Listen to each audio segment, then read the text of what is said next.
যাবে এবং কিছু শ্রোতা জাহান্নামে যাবে। সহিহ বুখারী হাদিস নম্বর 3267, সহিহ মুসলিম হাদিস নম্বর 2989। আপনারা অধ্যয়ন করবেন, আমাদের মাতৃভাষাতে এই হাদিস বের হয়ে গেছে। তাওহীদ পাবলিকেশন থেকে 6 খণ্ডে যে বুখারী আছে, সেই বুখারীর 3267 নম্বর হাদিস আপনারা অধ্যয়ন করবেন। প্রথমে আমি এই প্রোগ্রামকে কেন্দ্র করে মাদ্রাসার যারা কমিটি আছেন, উদ্যোক্তা আছেন এবং মাদ্রাসাকে যারা ভালোবাসেন, আমি আপনাদের বলতে চাই যে আপনারা যে আজ এই ব্যবস্থাপনাটা নিয়েছেন, আলহামদুলিল্লাহ আপনাদেরকে ধন্যবাদ জানাই। যে মাইরে সেরকম আপনারা মাইক রাখেননি, দোকানপাট বসতে না দেওয়ার জন্য আপনারা একটা উদ্যোগ নিয়েছেন, সুপ্রিয় ভাই এবং বোন, এর জন্য আপনাদেরকে ধন্যবাদ জানাই। যে আজকে তথা আজকে বলতে আমি যে কোনো ধর্মীয় অনুষ্ঠান বলছি, বিশেষ করে ইসলামী যেখানে ধর্মের আলোচনা হয়, ইসলামিক আলোচনা সভা যেখানে পবিত্র কোরআন এবং সুন্নাহর আলোচনা হয়, আর সেই জায়গাতে আপনারা যে দোকান পাট বসান, ব্যবসা বাণিজ্য করার উদ্যোগ নেন, এই ইসলামিক সভাকে কেন্দ্র করে আপনাদের এই আদর্শ, আপনাদের এই নীতি কি মুশরিকদের নীতি নয়? যে মুশরিকরা এই সিদ্ধান্ত গ্রহণ করেছিল মুহাম্মদ সাল্লাল্লাহু আলাইহি সাল্লাম যখন কোরআন তেলাওয়াত করবে, কোরআন পাঠ করবে, তখন তোমরা হইচই করবে, তোমরা হট্টগোল করবে। কেন? কোরআনের এমনই একটা প্রভাব আছে, কোরআনের এমনই একটা আকর্ষণ আছে যে কোরআনের আওয়াজ যদি কানে যদি পৌঁছে যায় কারো, তাহলে তার অন্তর প্রকম্পিত হয়ে যাবে, তার অন্তর কেঁপে যাবে। এজন্য তারা এই কোরআন তেলাওয়াতকালে আপনার হইচই এবং হট্টগোল করত। তাদের কথা আল্লাহ তাআলা পবিত্র কোরআনে উল্লেখ করেছেন এভাবে, ওয়াকাল আল্লাযীনা কাফারু লা তাসমাউ লিহাদাল কুরআনি ওয়ালগাউ ফীহি লাআল্লাকুম তাগলিবুন। সূরা ফুসসিলাত 41 নম্বর সূরার 26 নম্বর আয়াত। কাফেররা বলে এই কোরআন শোনো না, কোরআন শোনো না, হইচই হট্টগোল করো, তাহলে তোমরাই বিজয়ী থাকবে, তোমরাই বিজয়ী হবে। এটা কেন তারা করত? যে মানুষ মুসলমান হয়ে যাবে, এজন্য কাফের এবং মুশরিকরা, আবু জাহাল এবং আবু লাহাবেরা হইচই হট্টগোল করত, কোরআন শ্রবণ করা থেকে মানুষকে বিরত রাখত। সুপ্রিয় ভাই এবং বোন, যারা দোকান বসানে জালসাকে কেন্দ্র করে, তারা কি ওই আবু জাহাল আবু লাহাবের মতো আপনার জনগণকে বক্তব্য শ্রবণ করা থেকে বিরত রাখছেন না? আপনাদের হয়তো এই লক্ষ্য উদ্দেশ্য নেই, কিন্তু আপনাদের অজান্তেই যে আপনার নীতিটা, আপনার আদর্শটা আবু জাহাল এবং আবু লাহাবের মতো হয়ে যাচ্ছে। সুপ্রিয় ভাই এবং বোন, বলবেন ফাইজি সাহেব বের হবে, তাকে ঘেরাও করব। জি, কি করবেন? ঘেরাও করে। ফাইজি সাহেব এতটুকু জানে, জেনে রাখুন, ফাইজি সাহেব কোরআন এবং সুন্নাহকে বক্তব্য রেখে, কোরআন এবং সুন্নাহকে বক্তব্য রেখে, কোরআন এবং সুন্নাহকে সামনে রেখে বক্তব্য পরিবেশন করে। আমি যদি কোরআন এবং সুন্নাহর বিপরীতে কথা বলি, উলামায়ে কেরাম আছেন, সভাপতি আছেন, জনগণ আছেন, বলবেন ফাইজি সাহেব আপনার এই কথাটা কোরআন এবং সুন্নাহর বিপরীতে, আমি মেনে নেব। তাছাড়া আমার বিরুদ্ধে আপনি কেস করতে পারেন, থানায় কমপ্লেন করতে পারেন, আর কিছু করতে পারেন। ভারতীয় সংবিধান আমাকে স্বাধীনতা দিয়েছে আমার ধর্ম প্রচার এবং প্রসার করার, মতবাদ প্রচার এবং প্রসার করার। এর আগে একাধিক জায়গায় আমাকে ফিতনাবাজ বলে থানাতে পর্যন্ত কমপ্লেন করেছে আমার বিরুদ্ধে। আলহামদুলিল্লাহ, আমি কিন্তু তাদের বিরুদ্ধে কোনো কমপ্লেন করি নাই, আর রাগ বিদ্বেষ করি নাই। আমি জানি এরা অবুঝে জন্য আমার বিরুদ্ধে কমপ্লেন করে। যারা আমার বিরুদ্ধে এক সময় কমপ্লেন করেছে থানাতে, যে দক্ষিণ দিনাজপুর গঙ্গারামপুরের পরে ফুলবাড়ি 28 বুড়ি দিকে যাবেন, সেখানেও আপনার গোটায় গ্রাম আপনার যারা আমার বিরুদ্ধে কমপ্লেন করলো, হত্যা করার জন্য 8 ঘন্টা ঘেরাও রেখেছিল। বর্তমানে কলকাতা হাইকোর্টের আপনার উকিল মুসলিউদ্দিন মাজহারি সেদিন সেই জায়গাতে উপস্থিত ছিল, তাকে জিজ্ঞেস করবেন। 8 ঘন্টা ঘেরাও রেখে আমাকে হত্যা করার জন্য ফিতনাবাজ বলে থানাতে কমপ্লেন করে, পরিশেষে কালেমা, তারাই আপনার কালেমা শাহাদাত নতুন ভাবে পাঠ করে, তারাই আপনার আহলে হাদিস হয়ে যাচ্ছে। জি, আপনার আসাম, আপনারা বিষয় দেখেছেন, আসামের 250 ঘর সেখানে পরিবর্তন হয়ে যাচ্ছে। সুপ্রিয় ভাতৃবৃন্দ, আপনার ধর্মে প্রায় 250 ঘর পরিবর্তন হয়ে যাচ্ছে। আমি জানি বহু জায়গায় আমার বিরুদ্ধে কমপ্লেন করা হয়েছে। আমি এই গ্রামের সন্তান, সোলেডাঙ্গার সন্তান, আমার শরীরে রক্ত মাংস এর শরীরে আছে।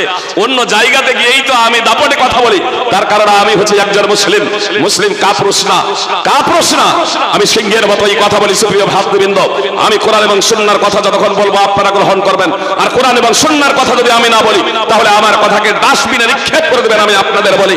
তবে কোরআন এবং সুন্নাহর যদি কথা বলি, আর আপনি যদি মুসলিম হন, সুপ্রিয় ভাতৃবৃন্দ, তাহলে অবশ্যই আপনারা সেই কথাটা গ্রহণ করবেন। জি, এখন ডিএসপি মাস্টার আবু ফয়সাল সালমানকে জিজ্ঞেস করবেন, মাস্টার খোদাবাজ, আপনার পলিটিক্যাল সায়েন্সের শিক্ষক, বাড়িপাড়া উচ্চ মাধ্যমিক স্কুলের মাস্টার বাশির পাঁচগ্রামের ছিলেন, আল্লাহ তাআলা তাকে জান্নাত নসিব করুন। মাস্টার বাশির ইন্তেকাল করেছেন। এই 3 জন আপনার গোয়েন্দা অফিসে গিয়েছিলাম, কেন্দ্রীয় গোয়েন্দা অফিস বহরমপুরে। ডিএসপি আমাদেরকে জিজ্ঞেস করছেন আপনারা কি জিহাদে বিশ্বাস করেন? তখন আবু ফয়সাল সালমান মাস্টার খোদাবক্স তার মুখ থেকে বের হয়ে যায়, স্যার আমরা জিহাদে বিশ্বাস করি না। আমি বললাম স্যার আসলে মাস্টার সাহেব একটু স্লিপ করে গিয়েছেন, মাস্টার সাহেব একটু স্লিপ করে গিয়েছেন। আমরা জিহাদে বিশ্বাস করি না এমন কি না, প্রতিটা মুসলিম সে স্বীকার করুক আর না করুক প্রত্যেক মুসলিম জিহাদে বিশ্বাস করে। আমরা জিহাদে বিশ্বাস করি, তার কারণ কোরআনে জিহাদের কথা আছে। আমরা প্রত্যেক মুসলমান সারা পৃথিবীর মুসলিম জিহাদে বিশ্বাস করে, তার কারণ সে যদি বলে আমি জিহাদে বিশ্বাস করি না সে তো মুসলমানই থাকবে না। এজন্য আমরা প্রত্যেক মুসলমান জিহাদে বিশ্বাস করি, তবে জঙ্গি কার্যকলাপে আমরা বিশ্বাস করি না। আর মানবতার মর্যাদা যতটা ইসলাম দিয়েছে, একজন নিরীহ মানুষের জান বাঁচানোর জন্য ইসলাম যতটা তাগাদা দিয়েছে, একজন নিরীহ মানুষকে হত্যা করার তাৎপর্য ইসলাম যতটা বর্ণনা করেছে, অদ্যাবধি কোন রাষ্ট্র, কোন রাষ্ট্রনায়ক, কোন রাষ্ট্রপতি, কোন প্রধানমন্ত্রী, কোন মুখ্যমন্ত্রী, কোন সাংসদ, কোন মানবতা প্রতিষ্ঠাকারী, কোন স্বেচ্ছাসেবী সংগঠনের কোন কর্ণধার আজ এ কথা বলতে পারে নাই। আল্লাহ পবিত্র কোরআনে স্পষ্ট ভাবে বলেছেন, মান কাতালা নাফসান বিগাইরি নাফসিন আও ফাসাদিন ফিল আরদি ফাকান্নামা কাতালান নাস জামিআ। আল্লাহ তাআলা বলছেন একজন নিরীহ মানুষকে হত্যা করার তাৎপর্য হলো সমগ্র মানব জাতিকে হত্যা করা। সঙ্গে সঙ্গে সেদিন ডিএসপি বলেছিলেন, কি বলছেন এই কথা কি ইসলামে লেখা আছে? আমি বললাম হ্যাঁ, ইসলামের মূল গ্রন্থ পবিত্র কোরআন, এই পবিত্র কোরআনে আছে। সঙ্গে সঙ্গে তিনি ডায়েরি বের করলেন, আর ডায়েরি বের করার পরে তিনি তখন বলছেন যে আপনি রেফারেন্স দেন। আমি বললাম সূরা মাইদা 5 নম্বর সূরার 32 নম্বর আয়াত তিনি ডায়েরিতে নোট করে নিলেন। আবু ফয়সাল সালমান আপনার আছে এখনো জীবিত, আপনার এখানেই তালবাগানে বহরমপুরে বাস করেন, পলিটিক্যাল সায়েন্সের শিক্ষক, বাড়িপাড়া উচ্চ মাধ্যমিক স্কুলের, রিটায়ার্ড হয়েছেন এই কয়েক বছর হলো। তাকে জিজ্ঞেস করবেন যে ফাইজি সাহেবের সাথে আপনি ডিএসপি কেন্দ্রীয় গোয়েন্দা অফিসে আপনি উপস্থিত ছিলেন। এবার তখন ডিএসপি আপনার কলকাতা টিভি প্রযোজককে ফোন করছেন, আরে ইসলাম সম্পর্কে যারা জানে, ইসলাম সম্পর্কে যারা জানে তাদের কথাগুলো আপনারা কেন সম্প্রচার করছেন না? যদি ইসলাম সম্পর্কে যারা জানে এদের কথাগুলো যদি টিভিতে সংবাদপত্রের মাধ্যমে আপনারা যদি প্রচার এবং প্রসার করেন তাহলে পৃথিবীতে শান্তি প্রতিষ্ঠা হয়, সাম্প্রদায়িক সম্প্রীতি রক্ষা হয়। এদের কথা প্রচার না করার কারণে আপনার দ্বন্দ্ব, দাঙ্গা, ফসাদ, ঝগড়া, বিবাদ আপোষে লেগেই আছে। কলকাতা টিভি প্রযোজক তিনি বলেছিলেন আহ্বান জানাবো। তারপরে আমার নম্বর উনাকে দিলেন, উনার নম্বর আমাকে দিলেন। আমাকে ডাকা তো দূরের কথা, আমি ঘুরিয়ে আপনাকে ফোন করলাম যে ডিএসপি সাহেব কেন্দ্রীয় গোয়েন্দা বলেছিলেন আমাকে ডাকার জন্য, আমার কথা সম্প্রচার করার জন্য। তো কবে আসবো বলুন, একটু সময় দিন। বলছে আচ্ছা ঠিক আছে জানাবো। সুপ্রিয় ভাতৃবৃন্দ ও ভগিনীগণ, আজ থেকে প্রায় 10 বছর হয়ে গেল এখন পর্যন্ত জানাচ্ছি। বলার লক্ষ্য এবং উদ্দেশ্য হলো সুপ্রিয় ভাই এবং বোন, আমি আপনাদের বলতে চাই আপনি যে মুসলিম, আমি যে মুসলিম, এর প্রমাণ কি? কোরআন এবং হাদিসের কথা শুনে কারো যদি অন্তরে জ্বালা ধরে, কারো যদি গাত্রদাহ হয়, তাহলে জেনে রাখবেন যে তার মধ্যে ঈমান এবং তাওহীদ নেই, তার মধ্যে ঈমান এবং তাওহীদ নেই। বলবেন কাচ্চা ইমানদার যদি হয় ফাইজি সাহেব, কাচ্চা ইমানদার যদি হয়, দুর্বল মুসলমান যদি হয়, তার অন্তরে ন্যূনতম যদি ঈমান যদি থেকে থাকে তাহলে একটু রাগ হওয়া তো স্বাভাবিক ব্যাপার। আসুন বিষয়টাকে বোঝার প্রচেষ্টা করি সুপ্রিয় ভাই এবং বোন। আপনার বিদ্যুৎ আছে, বাতি জ্বলছে, ফ্যান চালালে ফ্যান চলবে, তাই তো? আপনার মিটারে দেখছেন যে লাইটটা মিটমিট করছে, একটু একটু জ্বলছে, আবার ফ্যানের সুইচ দিচ্ছেন যখন ফ্যান চলছে না, ফ্যানের সুইচ দিচ্ছেন ফ্যান ঘুরছে না, তাহলে কি হয়েছে? লাইন আছে না নাই? বিদ্যুৎ আছে না নাই? জল ফ্যান যে ঘুরছে না, ফ্যানও ভালো আছে, কোনো ফ্যানই ঘুরছে না, তাহলে কি বলবেন? লাইন আপনার তো মিটারে জ্বলছে, ভোল্টেজ ভোল্টেজ ডাউন, সিরিজ বিদ্যুৎ আছে, সিরিজ আছে আপনার, তাতে ওই সিরিজ ভোল্টেজে আপনার যখন একবারে লো ভোল্টেজ, এই লো ভোল্টেজ তারে যদি ডাইরেক্ট যদি হাত দেন তাহলে আদর করবে নাকি? শর্ট মারবে না? শর্ট মারবে। যদি ভোল্টেজ যদি স্বাভাবিক থাকতো, ভোল্টেজ যদি স্বাভাবিক থাকতো, লাইনের বিদ্যুতের ভোল্টেজ যদি স্বাভাবিক থাকতো তাহলে শর্টটা একটু জোরে মারতো, বাঁচার আশা কম থাকতো, তাই না? এবার যদি ভোল্টেজ যদি লো যদি হয়ে যায় তাহলে শর্ট মারবে, বোঝা যাবে লাইন আছে। হাত দিবেন না আবার কেউ পরীক্ষা করার জন্য, জি হাত দিবেন না তারে ডাইরেক্ট, তাহলে লো ভোল্টেজ।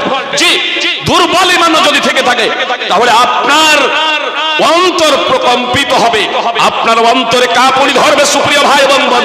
আল্লাহর আলোচনা হচ্ছে, আল্লাহর আলোচনা হচ্ছে, কোরআন তেলাওয়াত হচ্ছে, আপনার বক্তব্য চলছে কোরআন এবং হাদিসের, তারপরে আপনি সিগারেট খান কি করে, আপনি বাদ্যযন্ত্রে আপনি জড়িয়ে রয়েছেন কিভাবে, আপনি নিষিদ্ধ দ্রব্য সেবন করেন কিভাবে, আপনি পাপাচার করেন কিভাবে, আপনার কানে আওয়াজ পৌঁছাচ্ছে আল্লাহর, তারপরে আপনি বিড়ি টানছেন, সিগারেট টানছেন, আপনি জর্দা খাচ্ছেন, খৈনি খাচ্ছেন, আপনি গোল দিয়ে দাঁত মারছেন। সুপ্রিয় ভাতৃবৃন্দ, আপনার মধ্যে ঈমান আছে তো আসুন আগে একজন কাঁচা ঈমানদার, দুর্বল ঈমানদার, দুর্বল মুসলমানের একটা উদাহরণ পেশ করি।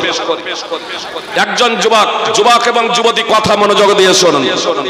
যুবক এবং যুবতী যারা আছেন সবাই কথা মনোযোগ দিয়ে শুনবেন, বিশেষ করে যুবক এবং যুবতী, মানে এই যুবক এবং যুবতী এই সামনে যে 25শে ডিসেম্বর আসছে, নববর্ষ আসছে, জানুয়ারি হচ্ছে, আপনার যুবক এবং যুবতীরা বিভিন্ন জায়গায় গিয়ে এই মাসটুকুই আপনার প্রেম নিবেদনের সব থেকে বেশি, আর আবার সামনে আসবে 14ই ফেব্রুয়ারি ভলেন্টিয়ার ডে।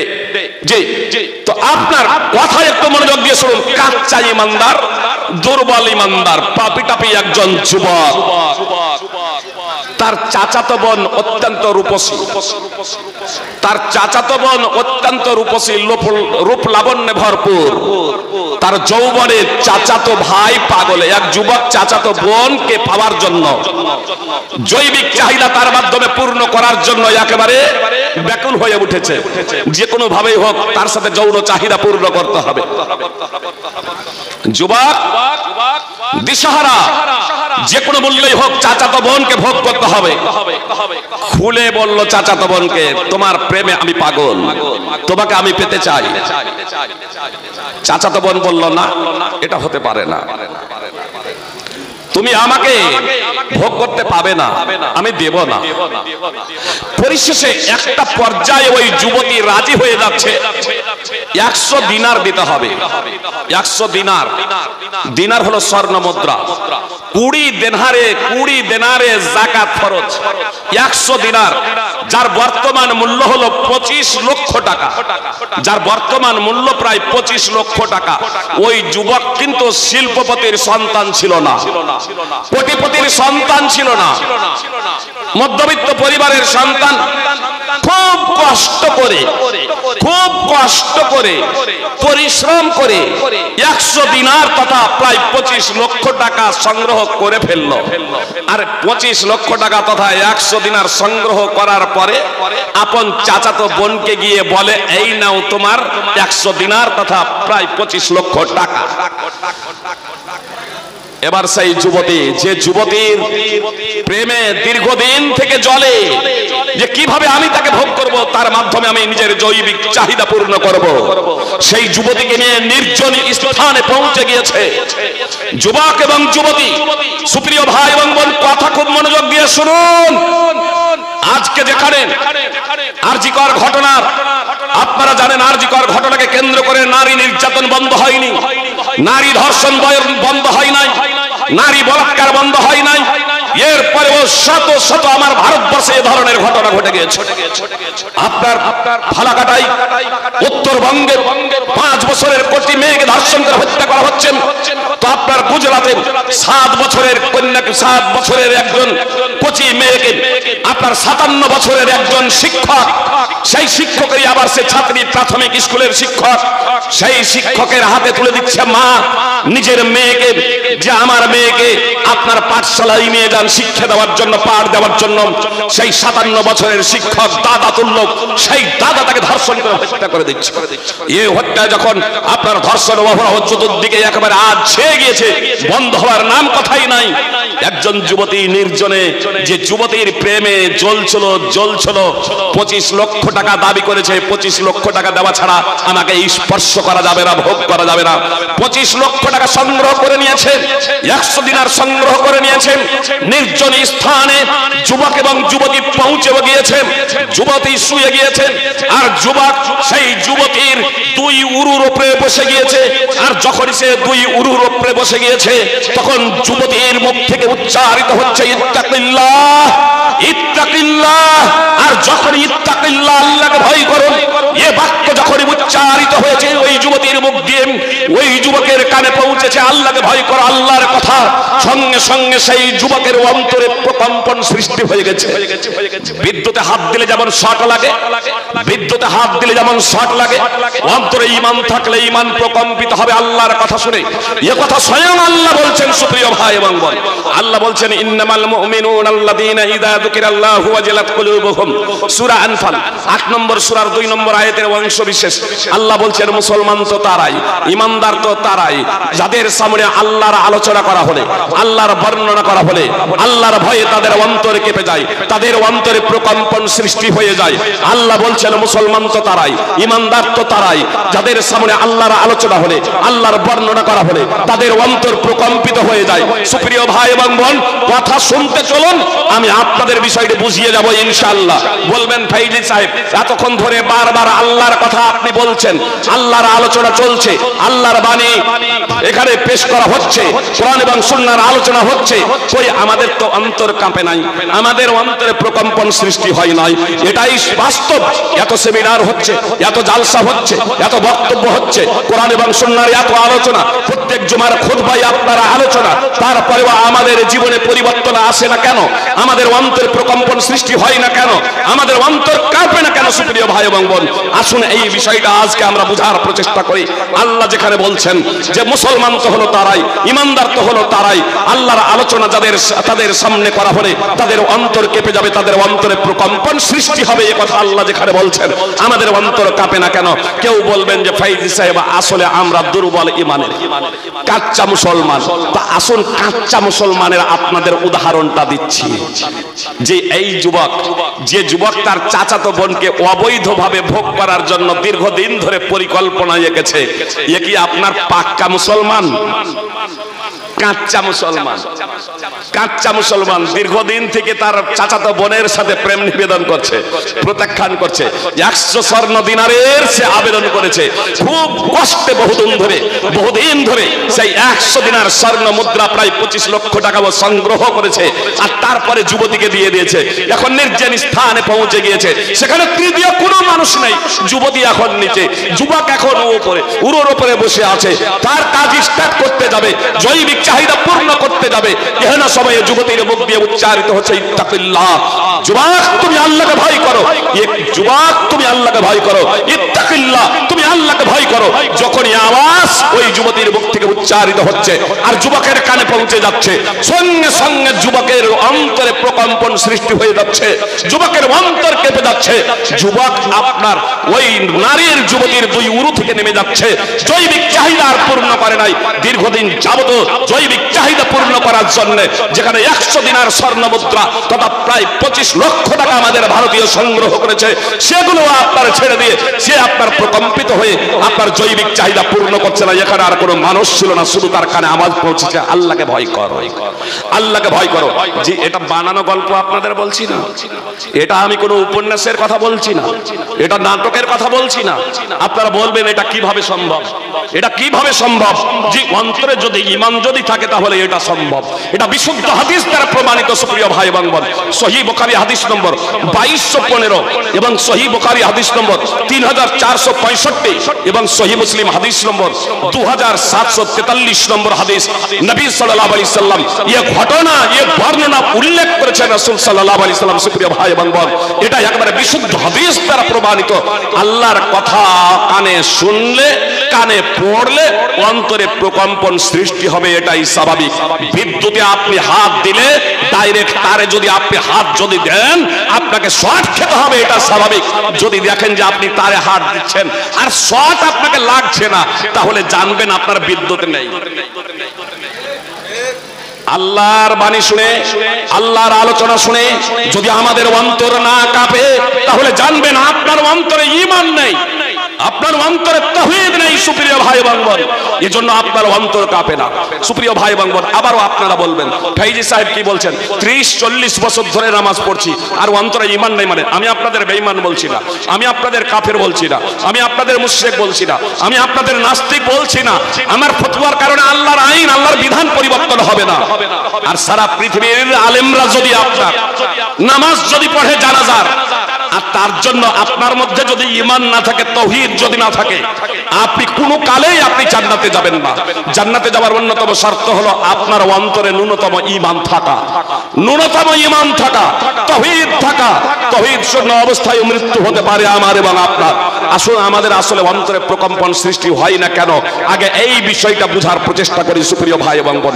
আসলে একটু এই বিষয়টাকে বুঝি, অন্তরে প্রকম্পন সৃষ্টি হয় না কেন। কথা একটু মনোযোগ দিয়ে শুনবেন। কথা যদি মনোযোগ দিয়ে না শুনেন তাহলে বক্তব্য শুনতে কিন্তু বক্তব্য বুঝতে অসুবিধা হবে। আর এজন্যই আমরা অনেক বক্তব্য শুনেছি, অনেক বক্তব্য শুনি, তারপরেও কিন্তু আমরা সঠিক ধারণা পোষণ করতে পারি না। যে মুসলমানরা আজ জোরসে আমিন বা আস্তে আমিনকে বলাকে কেন্দ্র করে মসজিদ ভাগাভাগি পর্যন্ত করে, এক হাতে মুসাফা না দুই হাতে মুসাফাকে কেন্দ্র করে আপনার ঝগড়া বিবাদ পর্যন্ত হয়ে যায়। ইমামের পিছনে জোরে আমিন বলতে হবে না আস্তে আমিন বলতে হবে, একে কেন্দ্র করে মসজিদ ভাগাভাগি হয়ে যায়। পায়ে পা মিলাতে হবে কি হবে না, একে কেন্দ্র করে আপনার মসজিদে ঝগড়া মারপিট পর্যন্ত হয়ে যায়। আমি বিদেশের কথা বলছি না, আমাদের মুর্শিদাবাদ অনেক জায়গায় এই ঘটনা ঘটেছে। যে অনেক জায়গায় এই ঘটনা ঘটেছে সুপ্রিয় ভাই এবং বোন। অথচ এই মুসলমানগুলো আবার জানেন, কেউ যখন মিথ্যা করে দাবি করে আমি মেহেদী, আমি ইমাম মেহেদী, আমি ঈসা, আমি নবী, তখন এই মুসলমানগুলোই তো তাকে ইমাম মেহেদী এবং ঈসা এবং নবী বলে বিশ্বাস করে না, করে না? আমাদের ভারত, পাকিস্তান, বাংলাদেশ তথা আফ্রিকা, আমেরিকা, ইংল্যান্ড বিভিন্ন জায়গাতে যে মুসলমান আছে, এই মুসলমানদের মধ্যে হইতেই তো আপনার কাদিয়ানি হয়ে গেছে, হয়েছে না হয় না? কিছু কিছু আপনার কাদিয়ানি আপনার বিভিন্ন জায়গায় হয়েছে, এই মুসলমানরাই কিন্তু হয়েছে। তাহলে যে মুসলমানরা জোরসে আমিন আস্তে আমিন বলাকে কেন্দ্র করে ঝগড়া করে, আবার তারা খুব সহজে কাদিয়ানি কেন হয়ে যায়? তারা খুব সহজে কেন ঈমানহারা হয়ে যায় কাদিয়ানি হয়ে? আপনারা এতটুকু জেনে রাখুন, কেউ যদি কাদিয়ানি যদি হয়ে যায়, কেউ যদি আহমদী হয়ে যায়, কাদিয়ানি মির্জা গোলাম আহমদ কাদিয়ানিকে কেউ যদি ইমাম মেহেদী, ঈসা নবী বলে বিশ্বাস করে, তাহলে জেনে রাখবেন সে মুসলমান না, সে কোনোদিনই জান্নাতে যেতে পারবে না যদি ওই অবস্থায় মৃত্যু হয়ে যায়।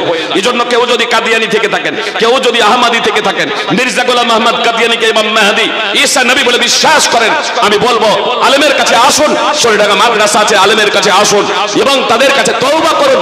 অন্তর থেকে লজ্জিত অন্তরে তওবা করে আপনার আল্লাহ তাআলার কাছে ক্ষমা প্রার্থনা করুন এবং পুনরায় কালেমায়ে শাহাদাত পাঠ করে কালেমায়ে শাহাদাতের দাবি অনুযায়ী সম্মুখে চলতে শুরু করুন।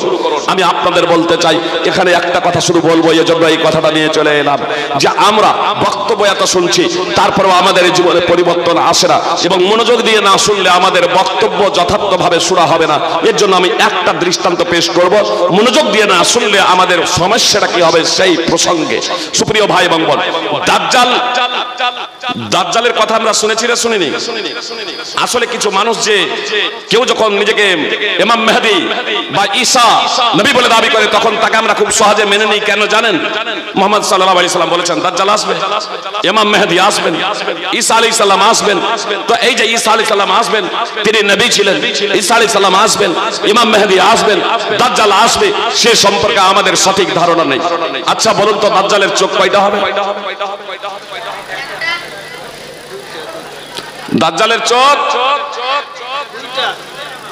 যে এক ভাই এখানে বলছেন দুটো, এইদিকে সব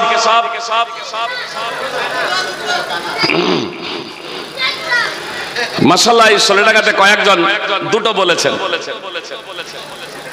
এখন আমি জানি না যে আমার ইউটিউব বা ফেসবুকে এই বক্তব্য শুনেছেন কিনা, দাজ্জাল প্রসঙ্গে বলছেন শুনেছি।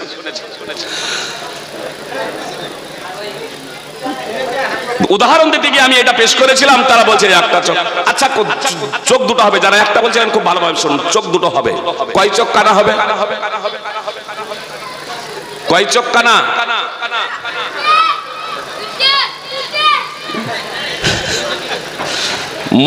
মনোযোগ দিয়ে বক্তব্য শুনলে কি হয় দেখুন। একটা বাচ্চা ছেলে ও জোরালো ভাবে বলছে দুটোই চোখ কানা হবে।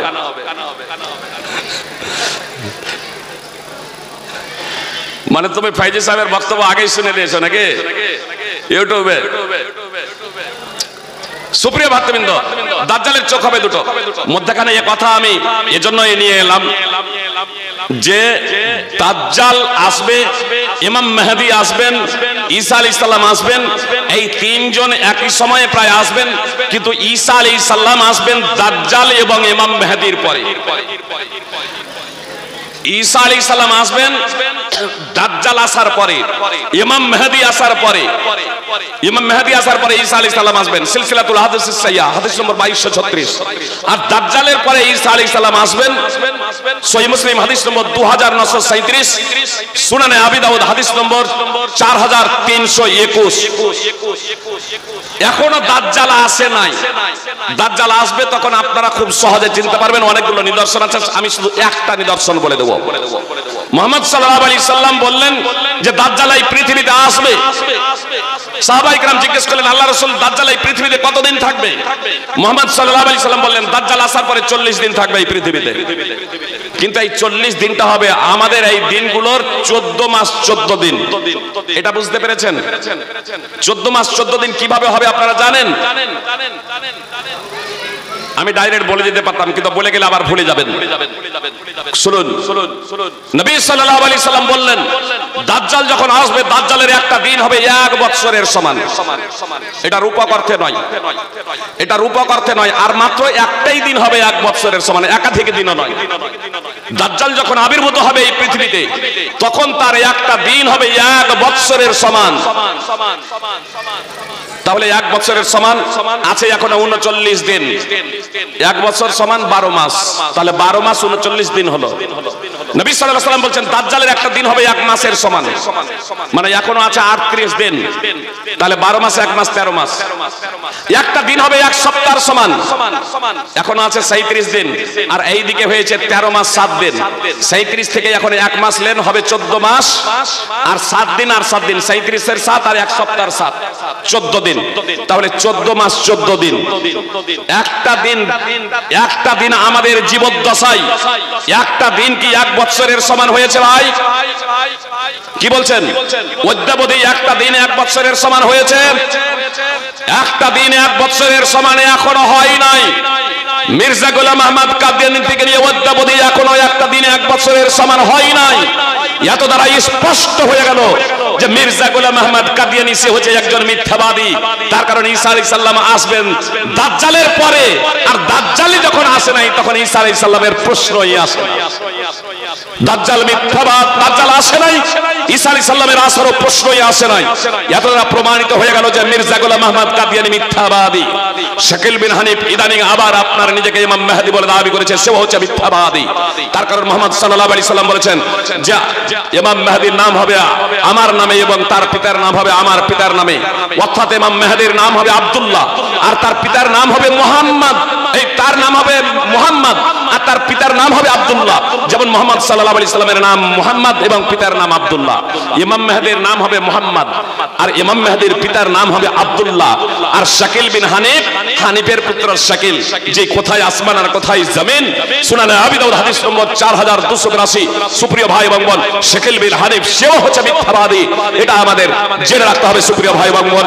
এবার আসুন আমি আপনাদের যে বিষয়টা বলতে যাচ্ছি, আসলে আমরা বক্তব্য শুনে মনোযোগ দিয়ে না শোনার কারণে অনেক সময় আমরা ইসলামের বিষয়কে বুঝতে ভুল করি। আসলে আমাদের মধ্যে ঈমান আছে কিনা এই বিষয়টা আমরা দেখব। তার কারণ আল্লাহ তাআলা বললেন, ইয়া আইয়ুহাল্লাযীনা আমানু কু আনফুসাকুম ওয়া আহলিকুম নারা ওয়াকুদুহান নাস ওয়াল হিজারা। আল্লাহ তাআলা স্পষ্টভাবে বললেন যে হে ঈমানদারেরা, তোমরা নিজেরা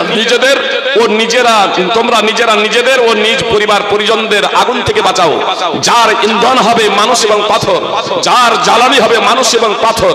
সূরা তাহরিম 66 নম্বর সূরার 6 নম্বর আয়াত। সুপ্রিয় ভাই এবং বোন, আগে আমরা দেখব যে আমরা ঈমানদার কিনা, আমাদের অন্তরে ঈমান আছে কিনা, আমাদের অন্তরে তাওহীদ আছে কিনা। কথাটা একটু মনোযোগ দিয়ে শুনবেন। আমি আগেই বলেছি 30-40 বছর ধরে নামাজ পড়লেও মানুষ জাহান্নামে যেতে পারে, জাহান্নামে যেতে হতে পারে। মুহাম্মদ সাল্লাল্লাহু আলাইহি সাল্লাম বলছেন, আবু হুরায়রা রাদিয়াল্লাহু তাআলা আনহু সূত্রে বর্ণিত আছে হাদিস, মুহাম্মদ সাল্লাল্লাহু আলাইহি সাল্লাম বলছেন, এক ব্যক্তি 60 বছর ধরে নামাজ পড়বে, তারপরেও হয়তো তার নামাজ আল্লাহ কবুল করবেন না। মুহাম্মদ সাল্লাল্লাহু আলাইহি সাল্লাম বলছেন, হতে পারে সে যদি রুকু যথার্থভাবে আদায় করে, পূর্ণরূপে আদায় করে, তাহলে সাজদা পূর্ণরূপে আদায় করেনি। আর যদি সাজদা পূর্ণরূপে আদায় করে তাহলে রুকু পূর্ণরূপে আদায় করেনি। সিলসিলাতুল হাদিস সাহিহা হাদিস নম্বর 2535 এবং সহিহুত তারগিব হাদিস নম্বর 529। আবু হুরায়রা রাদিয়াল্লাহু তাআলা আনহু সূত্রে বর্ণিত হাদিস, সহিহ বুখারীতে আছে। তিনি বলছেন, একজন ব্যক্তি নামাজ পড়লেন, তারপরে রাসূল সাল্লাল্লাহু আলাইহি সাল্লামকে সালাম দিলেন। রাসূল সাল্লাল্লাহু আলাইহি সাল্লাম সালামের জবাব দিয়ে বললেন, ইরজি ফাসাল্লি ফাইন্নাকা লাম তুসাল্লি তুসাল্লি, ফিরে যাও নামাজ পড়ো, নামাজই পড়েনি। এই ঘটনা তিনবার ঘটছে, অর্থাৎ সেই ব্যক্তি তিনবার নামাজ পড়ছেন। সুপ্রিয় ভাই এবং বোন, আমি আপনাদের বলতে চাই, যে ব্যক্তিকে আল্লাহ রাসূল সাল্লাল্লাহু আলাইহি সাল্লাম বলছেন, আল্লাহ রাসূল সাল্লাল্লাহু আলাইহি সাল্লামের সামনে নামাজ পড়ছেন, আর নবী সাল্লাল্লাহু আলাইহি সাল্লাম বলছেন নামাজই পড়োনি, ফিরে যাও নামাজ পড়ো, তুমি নামাজই পড়োনি। সুপ্রিয় ভাই এবং বোন, সেই ব্যক্তিকে জানেন? নবী সাল্লাল্লাহু আলাইহি সাল্লামের জীবদ্দশায় মুসলমান নামাজ পড়ছেন মানে কে? সাহাবী। সুপ্রিয় ভাতৃবৃন্দ, তাহলে সাহাবীকে আল্লাহ রাসূল সাল্লাল্লাহু আলাইহি সাল্লাম ফিরিয়ে দিচ্ছেন, ফিরে যাও নামাজ পড়ো, নামাজই পড়োনি। সহিহ বুখারী হাদিস নম্বর 757, সহিহ মুসলিম হাদিস নম্বর 397। যদি একজন সাহাবীর নামাজ যদি না হয়, সুপ্রিয় ভাই এবং বোন, ফিরিয়ে দেন। তারপরে সেই সাহাবী চতুর্থবার বলেন, আল্লাহ রাসূল সাল্লাল্লাহু আলাইহি সাল্লাম, এর থেকে ভালো করে আমি নামাজ পড়তে জানি না, আমাকে নামাজের প্রশিক্ষণ দেন।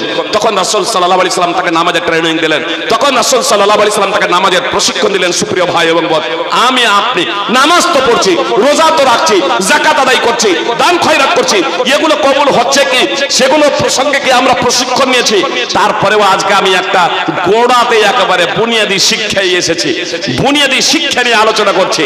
তার কারণ আমারও শিক্ষা এই সোলডাঙ্গা মাদ্রাসায় বুনিয়াদি শিক্ষা থেকে, তো আমি সেখান থেকেই আজকে আলোচনা করব। তার কারণ বুনিয়াদি শিক্ষা যদি আমার আপনার অন্তরে না থাকে, তাহলে আমি এবং আপনি ইমানদার থাকতে পারবো না।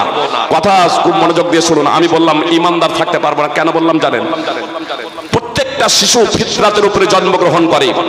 এক কথায় প্রত্যেকটা শিশু মুসলিম হিসেবে জন্মগ্রহণ করে, সে মুসলিম ঘরে জন্মগ্রহণ করুক অথবা অমুসলিম ঘরে জন্মগ্রহণ করুক। নবী সাল্লাল্লাহু আলাইহি সাল্লাম বলেছেন, কুল্লু মাউলুদি ইউলাদু আলাল ফিতরাহ, প্রত্যেকটা শিশু ফিতরাতের উপরে জন্মগ্রহণ করে। সহিহ বুখারী হাদিস নম্বর 1385, সহিহ মুসলিম হাদিস নম্বর 2658। তাহলে প্রত্যেকটা শিশু ফিতরাতের উপরে জন্মগ্রহণ করে, এক কথায় প্রত্যেকটা শিশু মুসলিম হিসেবে জন্মগ্রহণ করে। সুতরাং রাসূল সাল্লাল্লাহু আলাইহি সাল্লাম বলেছেন, আল্লাহ তাআলা বলেছেন, অর্থাৎ হাদিসে কুদসি, ইন্নী খালাকতু ইবাদি হুনাফা কুল্লাহুম, আল্লাহ বলেছেন আমি আমার সকল বান্দাকে আমার একনিষ্ঠ করে তাওহীদ মান্যকারী হিসেবে আমার অভিমুখী করে আমি সৃষ্টি করেছি, সত্যকে গ্রহণ করার যোগ্যতা দিয়ে আমি সৃষ্টি করেছি। ওয়া ইন্নাহুম আতাতুহুমুশ শায়াতিন, শয়তানগুলো এদের কাছে এলো, ফাজতালাতুহুম আন দীনিহিম, তারপর তাদেরকে তাদের ধর্ম থেকে দূরে সরিয়ে দিল, তারপর তাদেরকে তাদের ধর্ম থেকে বিচ্যুত করে দিল। সহিহ মুসলিম হাদিস নম্বর 2865। সুপ্রিয় ভাই এবং বোন, কথা একটু মনোযোগ দিয়ে শুনবেন। মুসলমান ঘরে আপনার জন্ম হোক আর অমুসলমান ঘরে জন্ম হোক, যদি ফিতরাতের উপরে আপনার মৃত্যু হয়ে যেত, শিশু অবস্থায় যদি আপনাদের মৃত্যু হয়ে যেত, শিশু অবস্থায় যদি আমাদের মৃত্যু হয়ে যেত, তাহলে আমরা জান্নাতে যেতাম, স্বর্গে যেতাম। সুপ্রিয় ভাই এবং বোন, এখন আমরা সাবালক সাবালিকা হয়ে গেছি, এখন আমরা বালেক বালেকা হয়ে গেছি, এখন আমরা বৃদ্ধ বৃদ্ধা হয়ে গেছি, আমরা এখন বড় হয়েছি। সুপ্রিয় ভাই এবং বোন, এখন আমাদের অন্তরে ঈমান আছে কি নাই, আমাদের অন্তরে তাওহীদ আছে কি নাই, এই বিষয়টা আমাদেরকে একটু মূল্যায়ন করতে হবে। কথা একটু মনোযোগ দিয়ে শুনুন সুপ্রিয় ভাই এবং বোন, যে আমাদের অন্তরে আজকে ঈমান আছে কি নাই, আমাদের অন্তরে তাওহীদ আছে কি নাই। সুপ্রিয় ভাই এবং বোন, আমরা তো তাওহীদের দাবিদার, আমরা তো ঈমানের দাবিদার। দাবিদার হলেই শুধু দাবিদার হলেই সবকিছু পাওয়া যায় না, দাবি করলেই সবকিছু হওয়া যায় না। আপনাকে দলিল প্রমাণ দিয়ে সেটাকে সাব্যস্ত করতে হবে, প্রমাণ দিতে হবে। সুপ্রিয় ভাই এবং বোন, সুতরাং ইহুদি এবং খ্রিস্টানরা বলতো নবী রাসূলদের বংশধর হওয়ার কারণে তাদের দাবি অনুযায়ী আসলে বনি ইসরাইল, আমরা ইহুদি এবং খ্রিস্টানদের পূর্বপুরুষ হলো বনি ইসরাইল, আর এই বনি ইসরাইল আল্লাহ তাআলা অনেক নবী রাসূল প্রেরণ করেছিলেন। সেজন্য সগৌরবে সগৌরবে ইহুদি এবং খ্রিস্টানেরা বলতো, তাদের কথা আল্লাহ তাআলা পবিত্র কোরআনে উল্লেখ করেছেন এভাবে, ওয়া ক্বালু লা ইয়াদখুলাল জান্নাতা ইল্লা মান কানা হুদান আও নাসারা।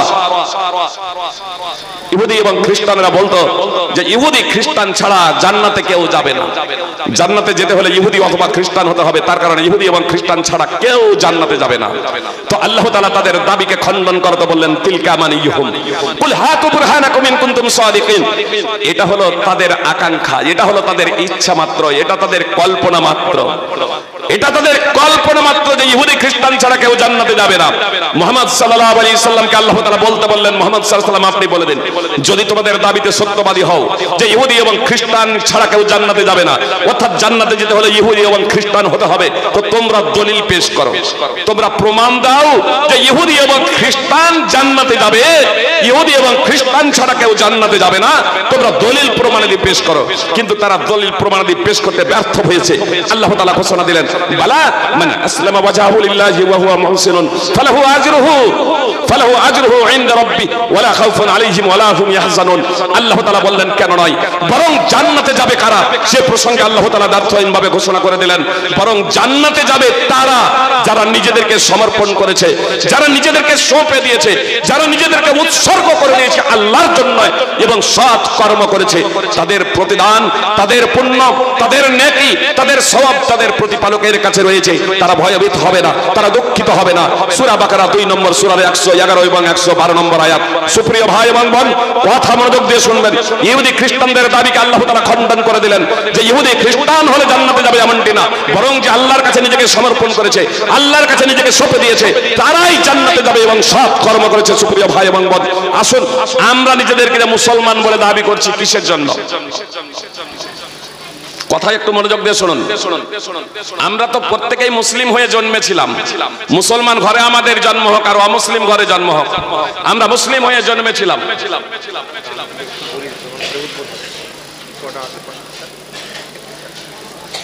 মিডিলে কয়েক মিনিটের জন্য আমাকে স্মরণ করিয়ে দেবেন, কিন্তু আমি এখানে ছাড়লাম আপনাদের, বুঝতে পেরেছেন? 2 মিনিট, 2 থেকে 3 মিনিট।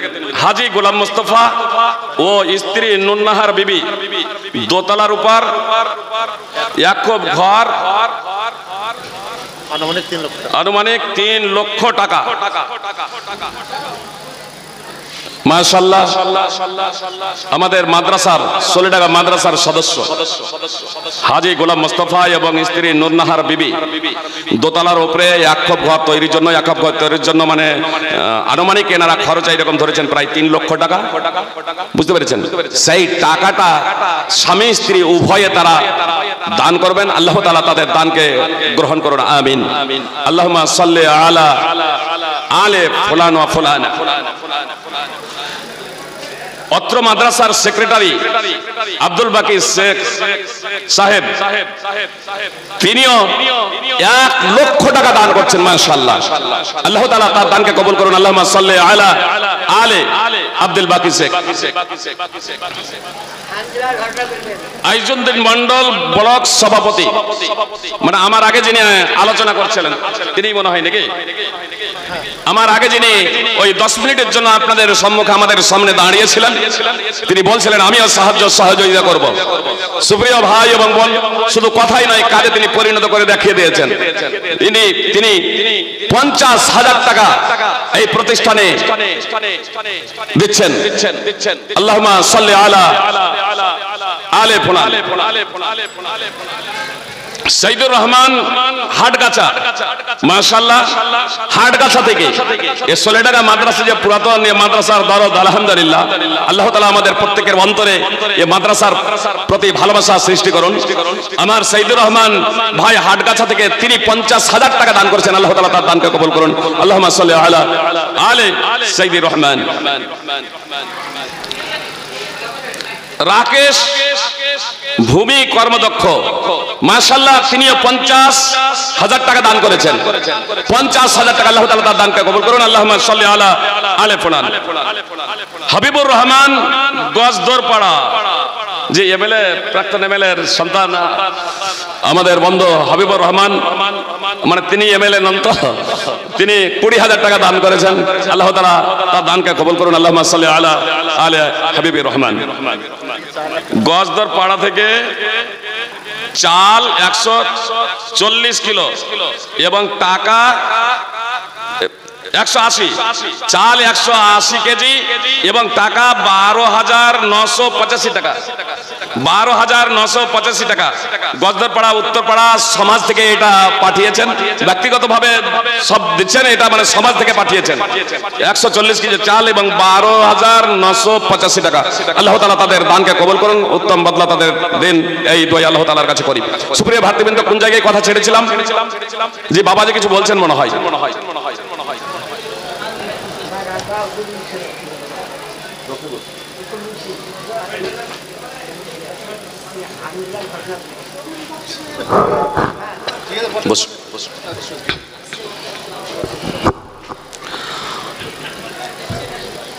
কি বলছিলাম, কথা কোন জায়গায় আপনাদের রেখেছিলাম? আমরা মুসলিম হয়ে জন্মেছি, কথা একটু মনোযোগ দিয়ে শুনুন সুপ্রিয় ভাই এবং বোন।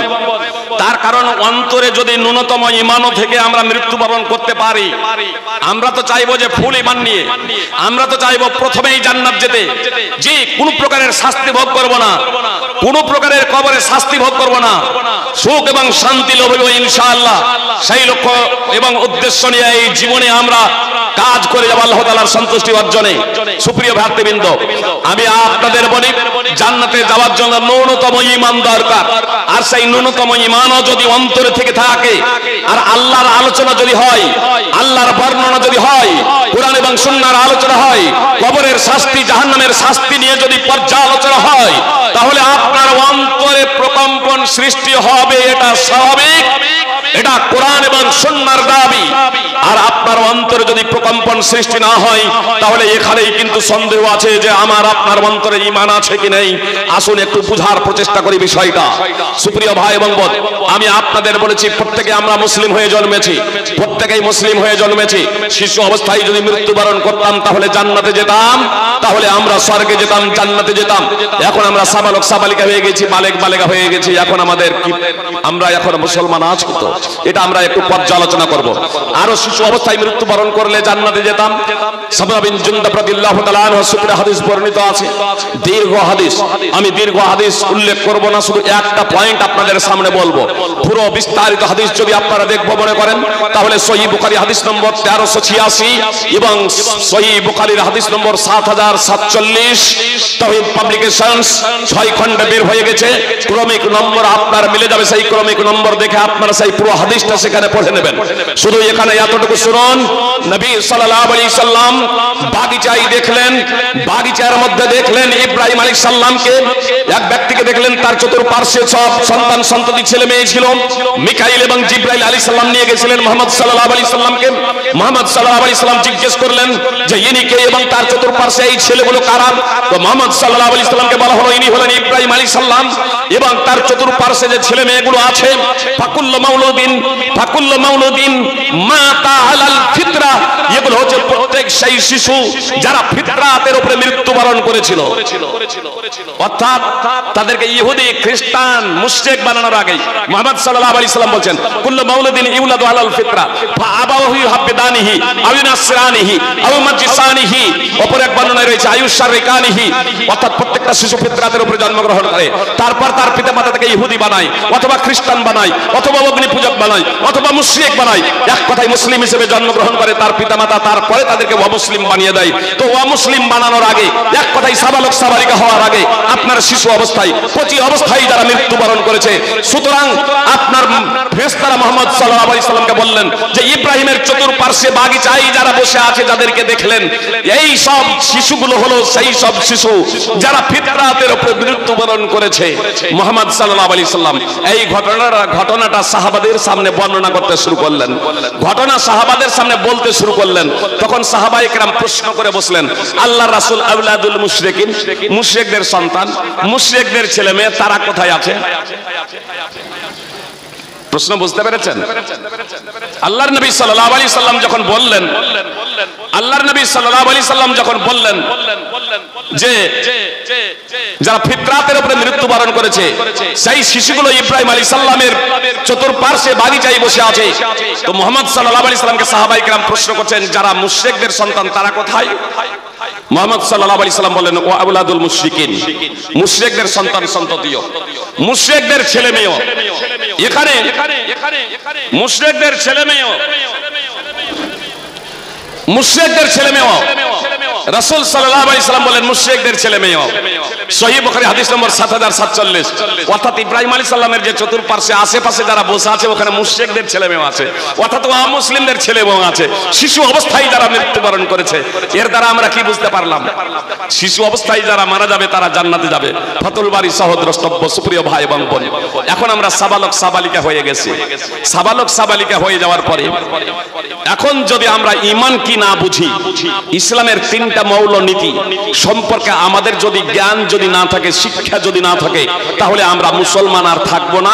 আমাদের অজান্তে আমরা অমুসলমান হয়ে যাব, আমাদের ঈমান এবং ইসলাম বিনষ্ট হয়ে যাবে। সুপ্রিয় ভাই এবং বোন, কথা মনোযোগ দিয়ে শুনবেন, কথা একটু বুঝার প্রচেষ্টা করবেন। সুপ্রিয় ভাই এবং বোন, নামাজের জন্য ওযু শর্ত না শর্ত নয়? ওযু না করে যদি নামাজ পড়ি, বুঝাচ্ছি আপনাদের, কথা মনোযোগ দিয়ে শুনবেন। ওযু না করে যদি আমরা নামাজ পড়ি, নামাজ হবে? ওযু না করে নামাজ পড়লে নামাজ হবে না, এটা আমরা সবাই বুঝি। ওযু করলাম, আল্লাহু আকবার বলে নামাজে দাঁড়িয়েছি, হাদাস হয়ে গেছে, বাতকর্ম হয়েছে, বায়ু নির্গত হয়ে গেছে, নামাজ চালিয়ে যাচ্ছি, নামাজ হবে? নামাজ হবে না। আপনারা এটা বুঝেন। তার কারণ ওযু বিনষ্ট হয়ে যাওয়ার কারণ সমূহের মধ্যে একটা কারণ এখানে ঘটে গেছে, তাই না? তাহলে ওযু বিনষ্ট হয়ে যাওয়ার একটা কারণ ঘটে যাওয়ার কারণে আমার নামাজ হবে না যতক্ষণ না পুনরায় ওযু করব। সুপ্রিয় ভাই এবং বোন, কাতারে দাঁড়িয়ে আছি, আমার বাতকর্ম হয়েছে, আমি নামাজ চালিয়ে যাচ্ছি, দুর্গন্ধও হয় নাই, আওয়াজও হয় নাই, আশেপাশের লোক টেরও পান না, যেহেতু দুর্গন্ধও নেই, আওয়াজও নেই, আশেপাশের লোক আপনারা টের পাননি, কিন্তু আমার ওযু নষ্ট হয়েছে, বাতকর্ম হয়েছে, আমি কিন্তু অবগত, আমি নিশ্চিত আমার বাতকর্ম হয়েছে, আমি নামাজ চালিয়ে যাচ্ছি, আমার নামাজ হবে? আপনাদের ধারণাতে হয়ে যাবে, আপনারা তো বুঝেন নাই। কি বলছেন? আপনারা তো বুঝেননি যে আমার ওযু নষ্ট হয়েছে, তো আপনাদের ধারণাতে নামাজ হবে না যে ফেজি সাহেব না পড়লে নামাজ হবে?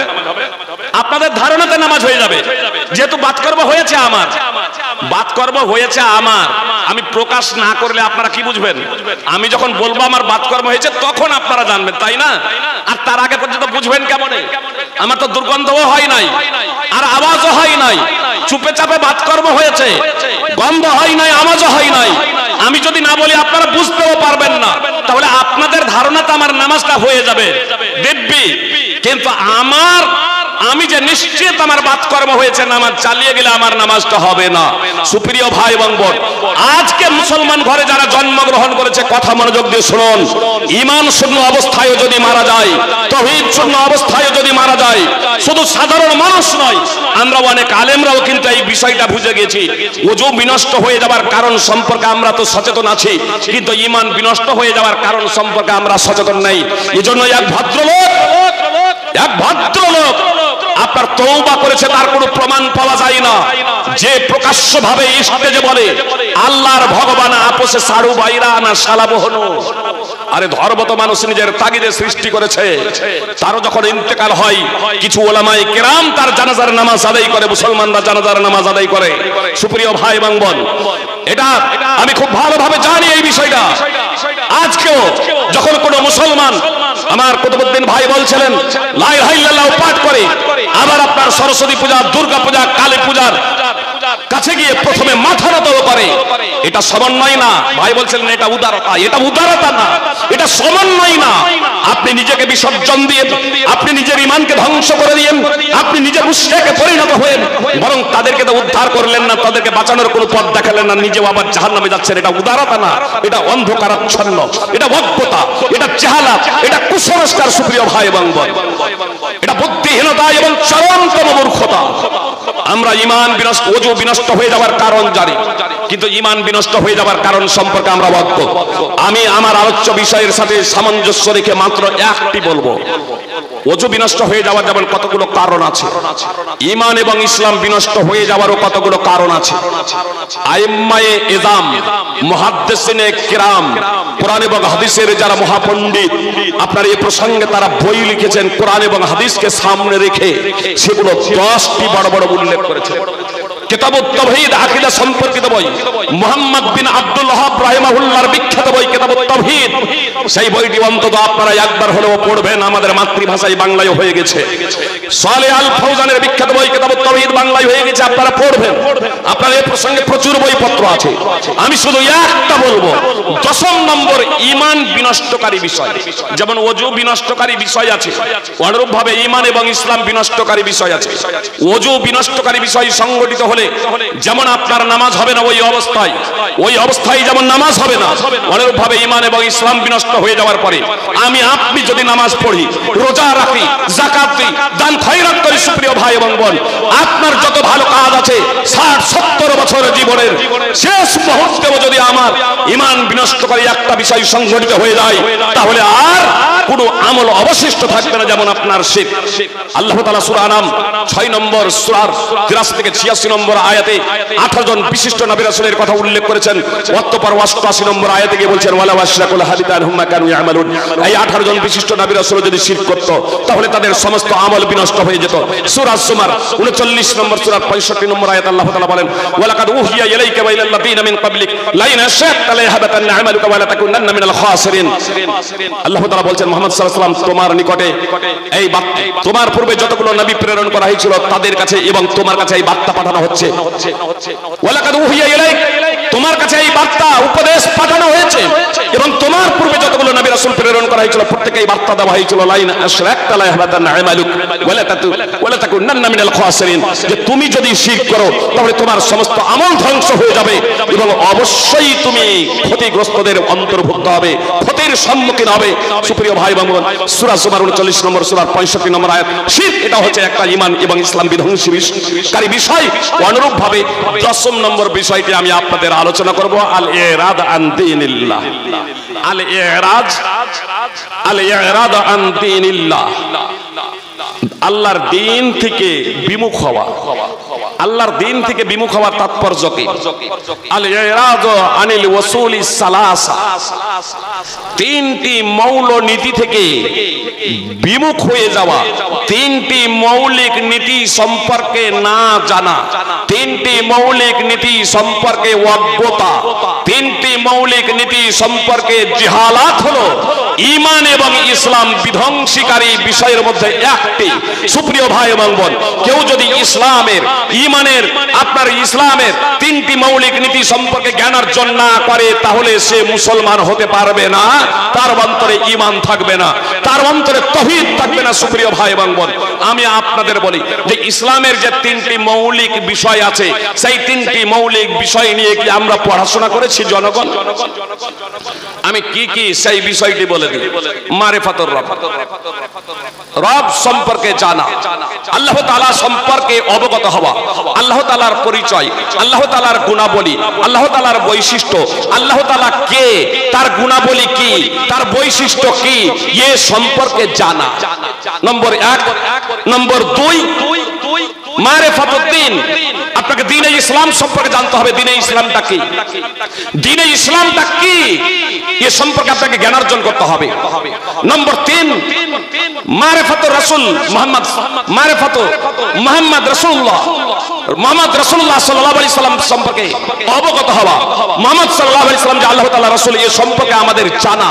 এই তিনটি ইসলামের মৌলিক নীতি সম্পর্কে যদি আমাদের স্বচ্ছ ধারণা না থাকে, আমাদের যদি জ্ঞান না থাকে, তাহলে আমরা মুসলমান থাকবো না।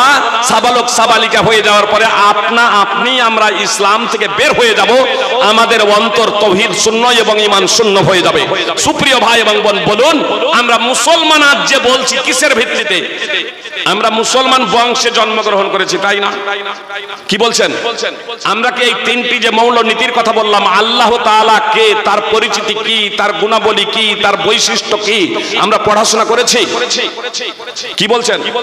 আমরা পড়াশোনা করেছি, মক্তবে গিয়েছি তো আলিফ বা তা সা পড়েছি আর কোরআন রিডিং পড়ে নিয়েছি, অর্থ বুঝিনি এখনো। তাহলে আল্লাহ তাআলার পরিচিতি সম্পর্কে এখনো জানিনি।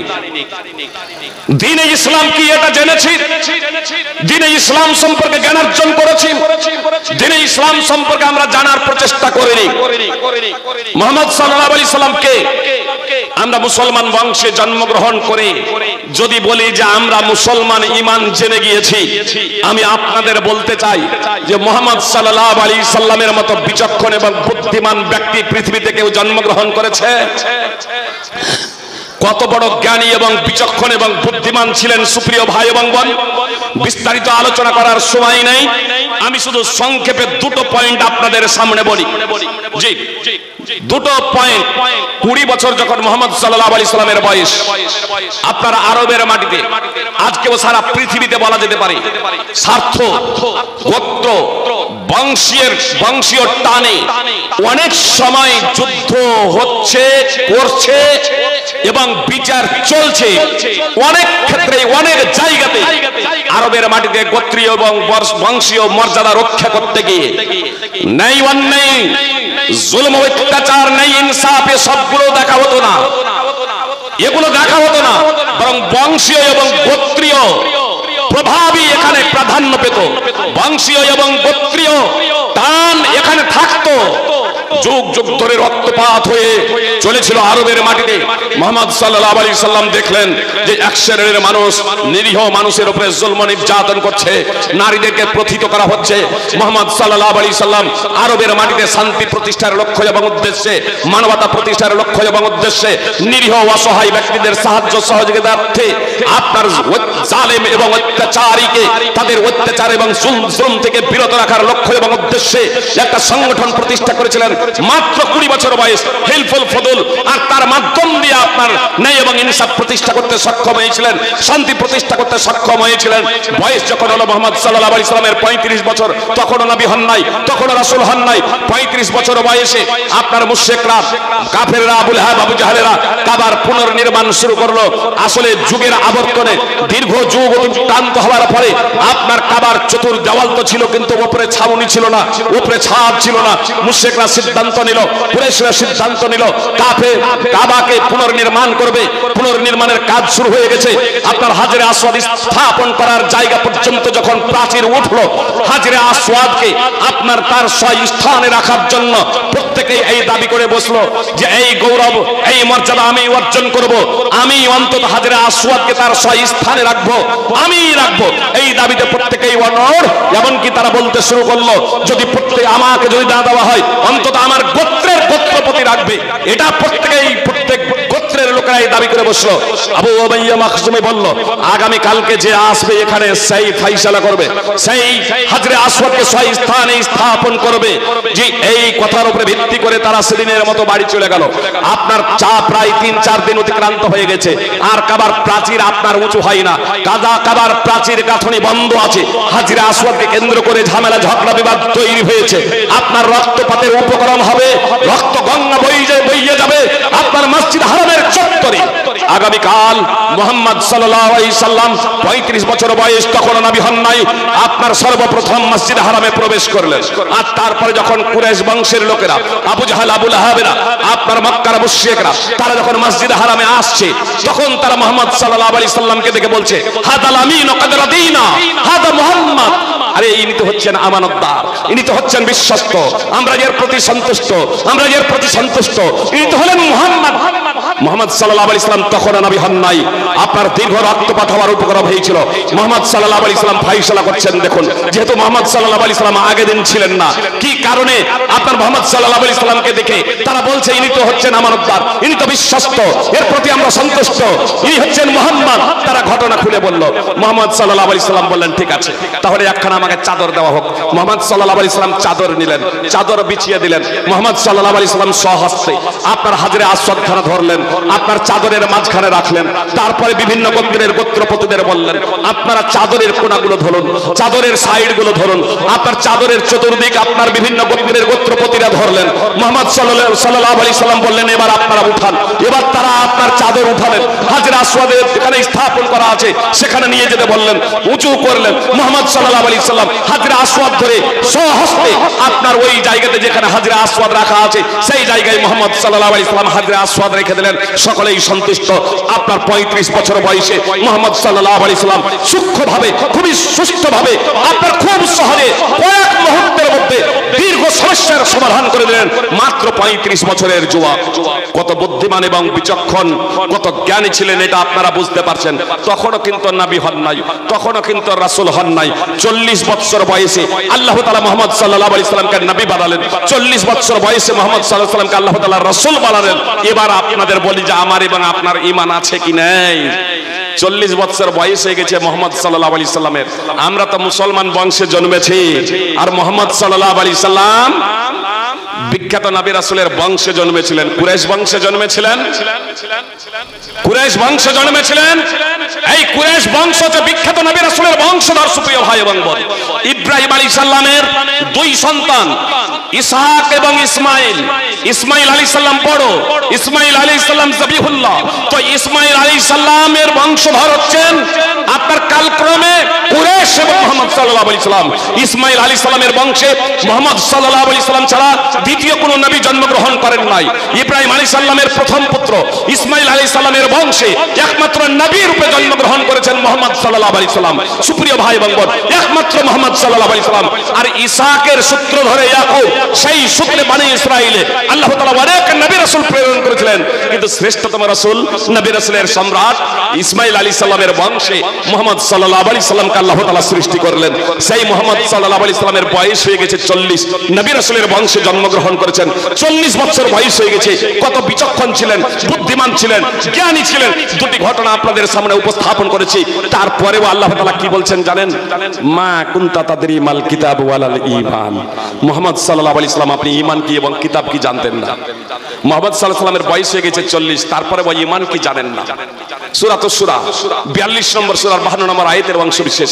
তো 40 বছর বয়স হয়ে যাওয়ার পরেও যতক্ষণ না জিবরিল আলাইহিস সালাম ওহী মারফতে জানালেন, আল্লাহ তাআলা জিবরিল আলাইহিস সালামের মাধ্যমে যতক্ষণ না জানালেন যে ঈমান কি, মুহাম্মদ সাল্লাল্লাহু আলাইহি সাল্লাম জানতেন না ঈমান কি। সুপ্রিয় ভাই এবং বোন, তাহলে আমরা বলুন যে আমরা মাদ্রাসায় পড়াশোনা করলাম না, যে আমরা স্কুলে পড়াশোনা করেছি, ঠিক আছে, স্কুলে ঈমান প্রসঙ্গে পড়াশোনা হয় তো, ইসলাম কি এটা পড়াশোনা হয় তো, আল্লাহর পরিচয় কি এ নিয়ে আপনার পড়াশোনা হয়, কি বলছেন?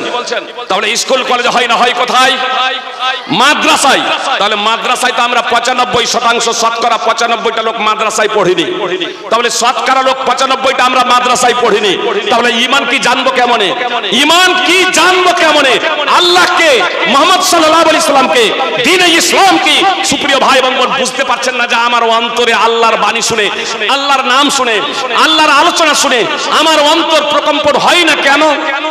আসলে আল্লাহর মাহাত্ম্য সম্পর্কে আমরা অবগত নই, আল্লাহর পরিচয় গুণাবলী সম্পর্কে আমরা অবগত নই, আল্লাহর শাস্তি সম্পর্কে এজন্যই আমাদের অন্তরে ভীতির সঞ্চার হয় না। আমাদের অন্তরে ঈমান থাকলে না আমাদের ঈমানটা বৃদ্ধি হবে, আমাদের অন্তরটা প্রকম্পিত হবে। কোন যখন সূরা অবতীর্ণ হতো তখন যারা নকল মুসলমান ছিল, যখন নকল মুসলমান ছিল, কালেমায়ে শাহাদাত পড়েছিল, নকল মুসলমান কালেমায়ে শাহাদাত পড়েছে, নামাজও পড়ে, আমাদের মতো 95% মুসলমানের মতো বেনামাজি ছিল না। মুনাফিক, এই মুনাফিকরা যোহর এবং আসরের নামাজ পড়তো, যোহর আসর মাগরিবের নামাজ পড়তো, শুধু জুমার নামাজ পড়তো এমনটি না। উলামায়ে কেরাম আছেন, জিজ্ঞেস করবেন, আল্লাহ কোরআনে বলছেন ওয়াইদা কামু ইলাস সালাতি কামু কুসালা। মুনাফিকরা নামাজ পড়তো, তাহলে অন্য মনোযোগ হয়ে, অন্য মনস্ক হয়ে, উদাসীন হয়ে, অমনোযোগী হয়ে তারা সালাত আদায় করত। সূরা নিসা 4 নম্বর সূরার 142 নম্বর আয়াতের অংশ বিশেষ। সুপ্রিয় ভাই এবং বোন, তো মুনাফিকরাও নামাজ পড়তো, ইসলামের কিছু কিছু বিধান মেনে চলতো। তো সেই মুনাফিকরা যখন কোন সূরা অবতীর্ণ হতো তখন তারা বলতো কার ঈমান বৃদ্ধি হয়েছে। তো আল্লাহ তাআলা বলছেন ফাআম্মাল্লাযীনা আমানু ফাযাদাতুহুম ঈমানা ওয়া হুম ইস্তাবশিরুন। আল্লাহ বলছেন যাদের অন্তরে ঈমান আছে, যাদের অন্তরে ঈমান আছে, সূরার মাধ্যমে যে সূরাই আল্লাহ, যে সূরা আল্লাহর বাণী, আল্লাহর আয়াত, আল্লাহর আলোচনা আছে, জান্নাতের প্রলোভন আছে, জাহান্নাম থেকে ভীতি প্রদর্শন করা হয়েছে, আল্লাহর মাহাত্ম্য বর্ণিত হয়েছে। এই সূরার মাধ্যমে আল্লাহ বলছেন এই সূরার মাধ্যমে যারা ঈমানদার তাদের ঈমান বৃদ্ধি পেয়েছে এবং এই সূরার মাধ্যমে তারা আনন্দিত হয়। আর যাদের অন্তরে নিফাক আছে, যাদের অন্তরে কপটতা আছে, যারা মুনাফিক নকল মুসলমান, তাদের রোগ বৃদ্ধি হয়, তাদের ব্যাধি বৃদ্ধি হয়। সূরা তাওবা 9 নম্বর সূরার 124 এবং 125 নম্বর আয়াত। সুপ্রিয় ভাতৃবৃন্দ ও ভগ্নীগণ, আল্লাহ তাআলা বলছেন ওয়ানুনাসসিলু মিনাল কুরআনি মা হুয়া শিফাউন ওয়া রাহমাতুল লিল মুমিনিন ওয়া লা ইয়াজিদুজ জালিমিনা ইল্লা খাসারা। সূরা বনী ইসরাঈল 17 নম্বর সূরার 82 নম্বর আয়াত। আল্লাহ তাআলা বলছেন ওয়ানুনাসসিলু মিনাল কুরআনি মা হুয়া শিফাউন ওয়া রাহমাতুল লিল মুমিনিন। আমি কোরআন অবতীর্ণ করেছি, এই কোরআন হলো আরোগ্য, মুমিনদের জন্য দয়া, মুমিনদের জন্য রহমত। সুপ্রিয় ভাই এবং বোন, কথা মনোযোগ দিয়ে শুনবেন, কথা মনোযোগ দিয়ে শুনবেন। আনোয়ার ফাইজি বলে নয়, যে কোনো আলোচক যে কোনো বক্তা কোরআনের কথা যদি বলেন, রাসূল সাল্লাল্লাহু আলাইহি সাল্লামের কথা যদি বলেন, কোরআন এবং হাদিসের কথা যদি বলেন, সুদকে হারাম বলেন, আপনার ভ্যালেন্টাইন্স ডে বা 25শে ডিসেম্বরকে কেন্দ্র করে বাদ্যযন্ত্র বা সার্বিকভাবে গান বাজনা বাদ্যযন্ত্র বা নববর্ষকে কেন্দ্র করে পিকনিক, এগুলোকে যদি হারাম বলে, সুদ ঘুষকে যদি হারাম বলে, নেশাজাত দ্রব্য সেবন করাকে যদি হারাম বলে, আর আপনি সেগুলো করেন, তার জন্য আপনার অন্তর যদি জ্বলে, তাহলে জানবেন আপনি প্রকৃত মুসলমান তো দূরের কথা, আপনি ইমানদার এখনো হতে পারেন নাই। আপনার অন্তরে কপটতা আছে, নেফাক আছে, তার কাকা আপনার অন্তরে কুফর আছে, যে কারণে আপনার রোগ আরো বৃদ্ধি হচ্ছে। সুপ্রিয় ভাই এবং বোন, এর জন্য আল্লাহ তাআলার কাছে অনুতপ্ত লজ্জিত হৃদয়ে আল্লাহ তাআলার কাছে প্রার্থনা করুন, রাত্রের গভীর অন্ধকারে উঠুন এবং আল্লাহ তাআলাকে ডাকুন, আহ্বান করুন, হে আল্লাহ, তাহলে কি আমার অন্তরে মরিচিয়া পড়ে গিয়েছে, আমার অন্তরে প্রকম্পন সৃষ্টি হয় না কেন? সুপ্রিয় ভাই এবং বোন, কথা একটু মনোযোগ দিয়ে শুনুন, কথা শেষ করবো, প্রায় টাইমে বক্তব্য চলেছে নাকি? আচ্ছা, সুপ্রিয় ভাই এবং বোন, কথা একটু মনোযোগ দিয়ে শুনুন।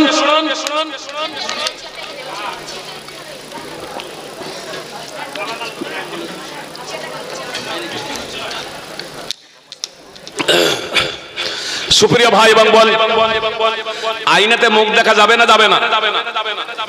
আইনাতে মুখ দেখা যাবে। দীর্ঘদিন থেকে আইনাটা ব্যবহার করা হয় নাই।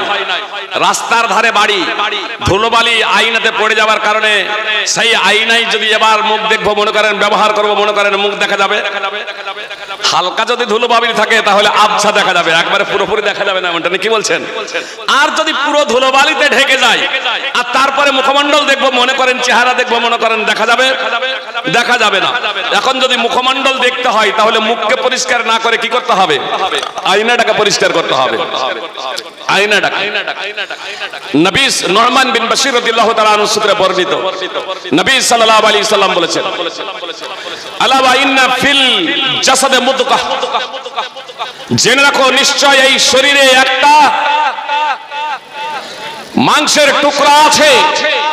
ইদা সালাহাত সালাহাল জাসাদু কুল্লু ওয়া ইদা ফাসাদাত ফাসাদাল জাসাদু কুল্লু আলা ওয়াহিয়াল কলব। ওই টুকরোটা যদি সঠিক যদি হয়, পূর্ণ বডিটাই ঠিক থাকবে, আর সেটা যদি নষ্ট হয়ে যায়, বিগড়ে যায়, তাহলে পুরো শরীরটা অসুস্থ হয়ে যাবে। জেনে রাখো সেটা হলো কলব, সেটা হলো অন্তর, সেটা হলো তৃতীয় চক্ষু। একে চন্দ্র, দুইয়ে পক্ষ, তিনে নেত্র। তিনে নেত্র এই দুটা চোখ, আর একটা হচ্ছে অন্তর চক্ষু। দুই চক্ষু যদি কারো যদি অন্ধ হয়ে যায় তাহলে সে হেদায়েত পেতে পারে। দুই চক্ষু যদি কারো অন্ধ হয় তাহলে সে হেদায়েত পেতে পারে। দুই চক্ষু অন্ধ হলেও তার জান্নাতে যাওয়ার সম্ভাবনা রয়েছে, কিন্তু কারো যদি অন্তর চক্ষু যদি অন্ধ হয়ে যায় তাহলে সে জান্নাতে যেতে পারে না। সুপ্রিয় ভাই এবং বোন, অন্তর চক্ষু নিয়ে জান্নাতে যেতে পারে না। হ্যাঁ, অন্তর চক্ষু যদি জাগ্রত হয়, অন্তর চক্ষু যদি আপনার অন্ধ হয়ে যায়, তাহলে আল্লাহ তাআলা তাতে জ্ঞান দান করবেন। ইয়াহদি বিহিল্লাহু মান ইত্তাবা রিদওয়ানাহু সুবুলাস সালাম। আল্লাহ তাআলা বলেন, পবিত্র কোরআনের মাধ্যমে আল্লাহ তাকে শান্তির পথ দেখাবেন যে আল্লাহ তাআলার সন্তুষ্টি কামনা করে। সূরা মাইদা 5 নম্বর সূরার 16 নম্বর আয়াতের অংশ বিশেষ। সুপ্রিয় ভাই এবং বোন, আজকে আমাদের অন্তর প্রকম্পিত হয় না কেন জানেন? আসলে আমরা পাপাচারের কারণে, আমাদের পাপাচারের কারণে, আমাদের অপরাধের কারণে, কোরআন এবং সুন্নাহ বিরোধী কাজ কর্ম করার কারণে আমাদের অন্তরে মরিচিকা পড়ে গিয়েছে। আমাদের অন্তরে মরিচিকা পড়ে গিয়েছে। মুহাম্মদ সাল্লাল্লাহু আলাইহি সাল্লাম বলেছেন যে একজন মানুষ যখন পাপাচার যখন করে তখন তার অন্তরে একটা কালো দাগ পড়ে যায়। একটা মানুষ যখন পাপাচার করে তখন তার অন্তরে কালো দাগ পড়ে যায়। অতঃপর সে যদি তওবা করে, অনুতপ্ত হয়, লজ্জিত হয়, আল্লাহ তাআলার কাছে ক্ষমা প্রার্থনা করে, তাহলে তার অন্তরটা আবার নির্মল হয়ে যায়, পরিষ্কার হয়ে যায়, আপনার স্বচ্ছ হয়ে যায়, ধুয়ে মুছে একেবারে নির্মল পবিত্র হয়ে যায়। আর যদি সে পাপের উপরে পাপ করতেই থাকে, পাপের উপরে পাপ করতেই থাকে, তাহলে তার অন্তরটা একেবারে মরিচিকা দ্বারা ছেয়ে যায়। মুহাম্মদ সাল্লাল্লাহু আলাইহি সাল্লাম তারপরে বলেন ওয়াহুয়ার রান, আর এটাই হলো রান, এটাই হলো মরিচিকা। তারপরে আল্লাহ তাআলার কথা মুহাম্মদ সাল্লাল্লাহু আলাইহি সাল্লাম উল্লেখ করলেন, কাল্লা বাল রানা আলা কুলুবিহিম মা কানু ইয়াকসিবুন। সূরা মুতাফফিফিনের আয়াত মুহাম্মদ সাল্লাল্লাহু আলাইহি সাল্লাম পাঠ করলেন যে আল্লাহ তাআলা বলছেন পাপাচার পথভ্রষ্ট গোমরাহ মিথ্যাবাদীদের প্রসঙ্গে, যে মিথ্যাবাদী এবং পাপী ব্যক্তি আল্লাহর বাণী, আল্লাহ তাআলার আয়াত সমূহ, আল্লাহ তাআলার কালামকেও বলে যে এটা হচ্ছে উপন্যাস, এটা হচ্ছে গল্প, এটা হচ্ছে নাটক। আল্লাহ বলছেন কাল্লা বাল রানা আলা কুলুবিহিম মা কানু ইয়াকসিবুন, কখনো না, আল্লাহর বাণী এটা কখনো উপন্যাস, নাটক, গল্পের বই না। এটা গল্প, উপন্যাস না, নাটক না, এটা আল্লাহর বাণী। আসলে তারা যে এটা যে বলে নাটক, এটা যে বলে উপন্যাস, বলে এ কারণে যে তারা যে কর্ম করেছে তাদের অর্জিত ফলের কারণে, তাদের অপরাধের কারণে, তাদের পাপাচারের কারণে তাদের অন্তরে মরিচিকা পড়ে গেছে, তাদের অন্তরটা কালো হয়ে গেছে। তাদের অন্তরটা কালো হয়ে যাওয়ার কারণে তারা হককে বাতিল মনে করে আর বাতিলকেই হক মনে করে। সুপ্রিয় ভাই এবং বোন, আজকে আমাদের এই অবস্থা হয়ে গেছে। আপনার বেনামাজি জাহান্নামে যাবে, এটা কে জানে না? বেনামাজি জাহান্নামে যাবে, এটা নতুন ভাবে মুলবি মাওলানাদের ফতোয়া দিতে হবে। কেউ কেউ বলে আপনার পাপাচার করার জন্য। আরে মুলবিদেরই তো ঠিক নাই, এ মুলবি এ কথা বলে, ও মুলবি ও কথা বলে, তো আমরা জনগণ কোনটা করব? সুপ্রিয় ভাই এবং বোন, আপনাদের বলি, আজ পর্যন্ত কোন মুলবি সাহেব বলেছে যে 5 ওয়াক্তের নামাজ ফরজ নয়?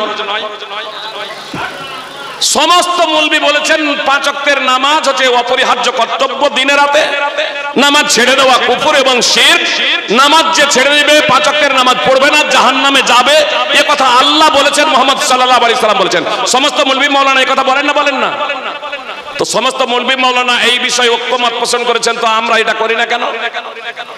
আমরা নিজেরাও বলছি জাহান্নামে যাবে, তারপরেও আমাদের এই কর্ণকুহরে আওয়াজ পৌঁছানোর পরে আমাদের অন্তরে প্রকম্পন সৃষ্টি হয় না কেন? ওই যুবক যুবতীকে পাওয়ার জন্য 100 দিনার তথা 25 লক্ষ টাকা সংগ্রহ করেছিল। আপনার 2 উরুর উপরে বসে গিয়েছে, 2 উরুর উপরে বসে গিয়েছে।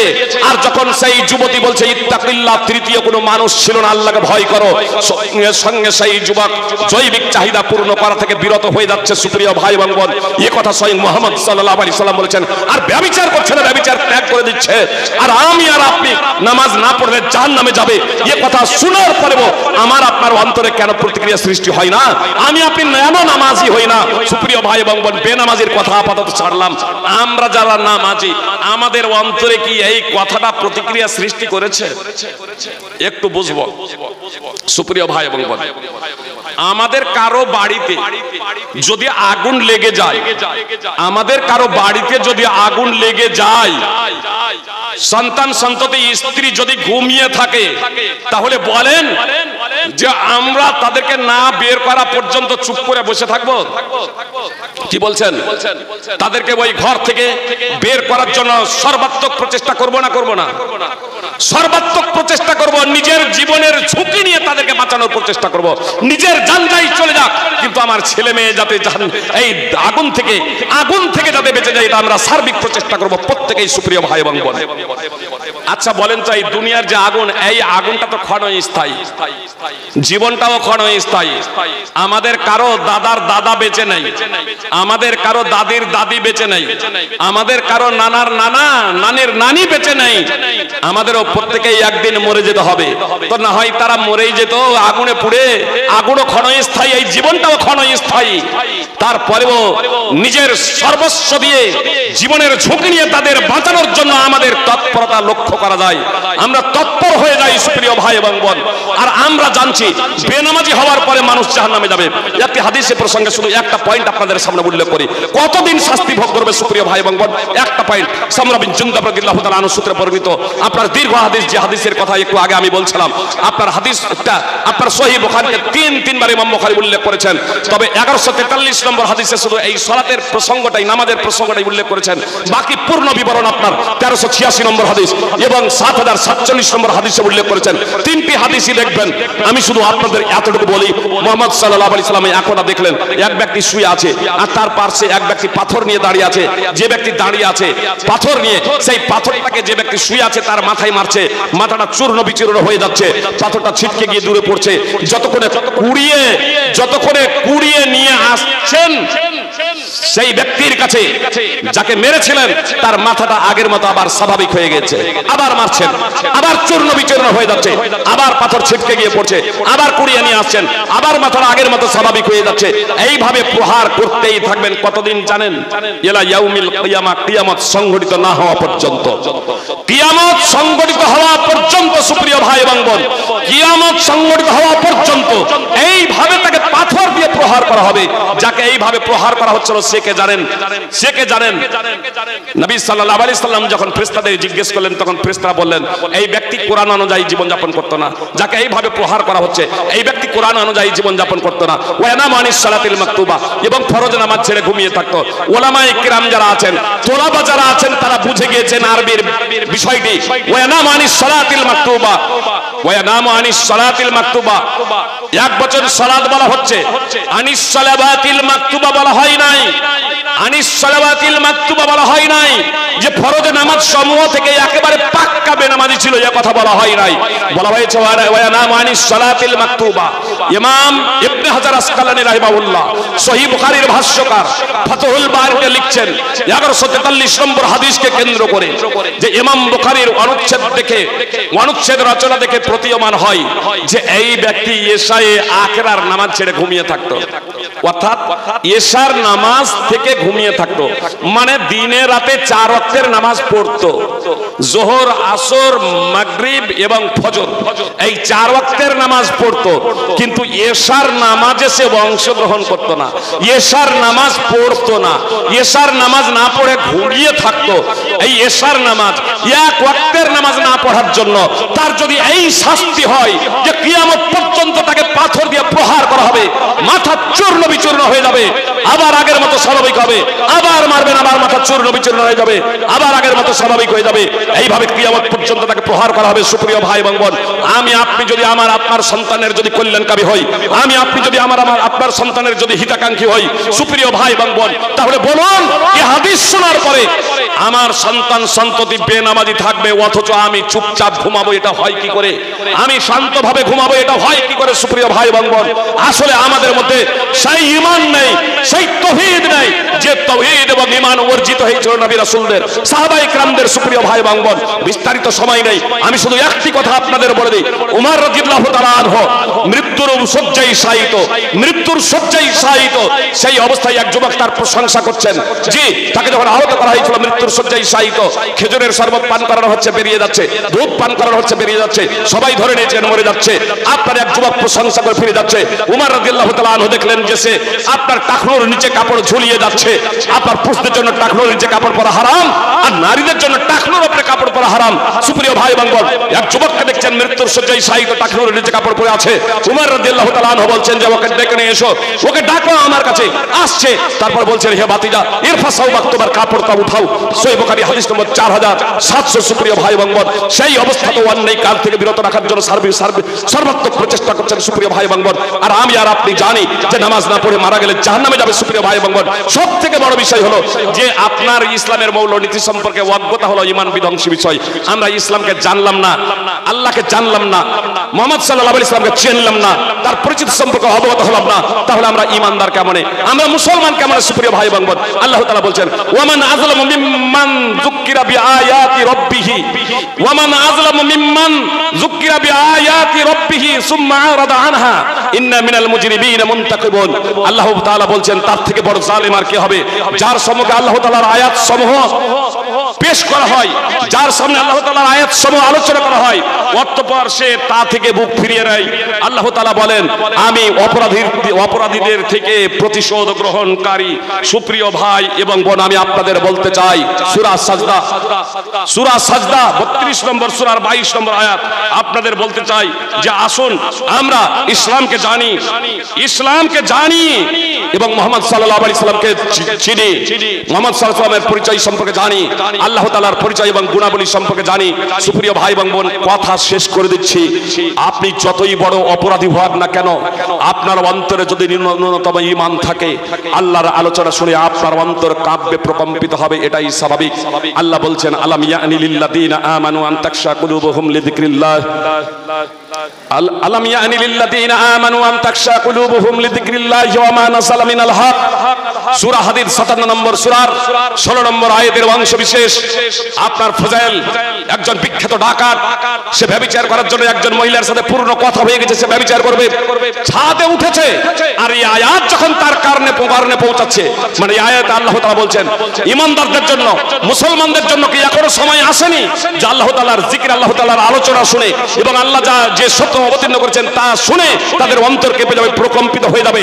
এই আয়াত যখন জোরে ফুজাইল বিখ্যাত ডাকাত এবং ব্যভিচার করার জন্য একজন মহিলার সাথে পূর্ণ ওয়াদা দিয়েছে, কথা করেছে, তার সাথে ব্যভিচার করার জন্য ছাদে উঠছে ব্যভিচার করার জন্য, আর সেই মুহূর্তে তার কানে আওয়াজ পৌঁছাচ্ছে, সঙ্গে সঙ্গে সে ছাদ থেকে নেমে যাচ্ছে, ব্যভিচার করছে না, ডাকাতি ছেড়ে দিচ্ছে, পূর্ণ তওবা করে প্রকৃত মুসলমান হয়ে যাচ্ছে। সুপ্রিয় ভাই এবং বোন, আর আমি আর আপনি এত আলোচনা শুনছি কিন্তু পরিবর্তন হচ্ছে না। আমরা কি ইমানদার? একটু মূল্যায়ন করবেন, আত্মসমীক্ষা করবেন, যেখানে আল্লাহ তাআলা নিজেই পবিত্র করারে বললেন ইন্নামাল মুমিনুনা আল্লাযীনা ইযা যুকিরাল্লাহু ওয়াজিলাত কুলুবুহুম। মুমিন তো হলো তারাই, মুসলমান তো হলো তারাই যে আল্লাহর বর্ণনা করা হলে, আল্লাহর আলোচনা করা হলে তাদের অন্তর প্রকম্পিত হয়ে যায়। আল্লাহ তাআলা আমাদের প্রত্যেককে পবিত্র কোরআন ও সুন্নাহ অনুযায়ী জীবনযাপন করার তৌফিক দান করেন, আমিন।